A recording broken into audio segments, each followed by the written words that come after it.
Seorang kaya, hartanya banyak, dia naik kereta yang besar, megah dan mewah. Dalam perjalanan dia tengok ke sebelah kanan ada tanaman padi sawah yang menghijau. Di tengah sawah, suami sudah menunggu makanan siang tiba. Apa kata orang kaya dalam kereta? Oh, bahagianya petani. Di tengah perutnya lapar, istri dan anaknya datang. Makanan tiba pada waktunya. Air minum dapat menghilang dahaga. Lapar hilang, rindu pun sirna, karena istri dan anak ada di sekitar dia. Bahagianya menjadi petani, kata orang kaya dalam kereta. Masa orang kaya berpikir bahwa dia tidak bahagia? Si petani yang bersama anak di pondok tua itu pula memandang orang kaya di atas kereta. Apa kata dia? Betapa bahagianya orang kaya naik kereta, sedangkan aku hanya duduk di pondok yang tua.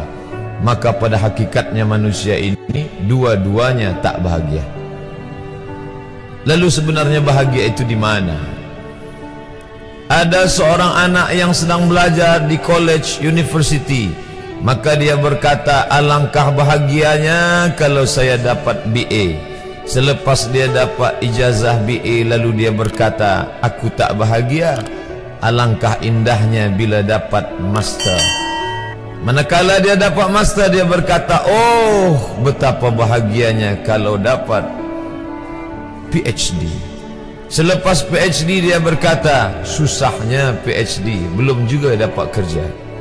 Selepas dapat kerja dia berkata, alangkah bahagianya kalau menikah. Selepas menikah dia berkata, aku tak bahagia sebab orang selalu tanya, dah punya anak apa belum? Selepas punya anak, dia pula berpikir untuk menikah sekali lagi. Jadi sebenarnya bahagia itu punya siapa? Oleh sebab itu bila kita baca kitab-kitab, maka makna sa'adah, kebahagiaan, orang yang bahagia sa'id, bahagia adalah insyirahus sadr, ketika hati terasa lapang apapun yang datang. Kalaulah pelajar yang mendapatkan BA itu hatinya lapang, tentu dia bahagia. Kalaulah petani yang berada di tempat rumah tua itu hatinya lapang, tentulah dia bahagia. Kalaulah orang kaya dengan kereta yang besar itu hatinya lapang, tentulah dia bahagia. Itulah mengapa Musa alaihi salam di tengah kesusahan hatinya akan melawan ayah angkat bernama Fir'aun, dia minta hati yang lapang. Kita semua baca doa itu, Rabbi syrahli, lapangkan dadaku. Itulah mengapa kakinya pecah berdarah, giginya patah, pelipisnya pecah meneteskan darah, tapi dia tersenyum bahagia kerana hatinya lapang. Allah sudah lapangkan hatinya. Apa kata Allah untuk dia? Alam nashrah laka sadrak. Itu beza Muhammad dengan Musa. Musa meminta, Rabbi shrah li sadri wa yassir li amri wahlul 'uqdatam min lisani yafqahu qawli. Sedang Muhammad tidak meminta, belum meminta, Allah dah bagi pada dia. Apa kata Allah? Alam nashrah laka sadrak wa wada'na anka wizrak alladhi anqadha dhahrak wa rafa'na laka dhikrak. Bila kau dalam keadaan susah, dua kali Allah ulang, fa inna ma'al usri yusra, inna ma'al usri yusra.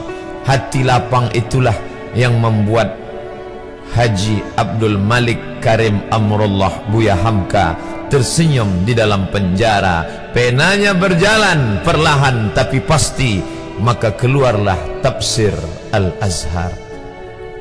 Hati yang lapang itu juga membuat Said Qutb tersenyum menghadapi tiang gantungan. Walaupun dipenjara oleh Gamal Abdul Nasir, tapi sebelum kematiannya sempat pula menulis tafsir Fi Zilalil Quran, di bawah naungan bayang-bayang Al-Quran. Apa kata Said Qutb dalam muqaddimahnya? Al-hayatu fi zilalil Quran ni'mah. Hidup di bawah naungan bayang-bayang Al-Quran itu nikmat. La ya'rifuha illa man zaqaha. Tidak ada yang boleh mengetahuinya kecuali orang yang pernah merasakannya.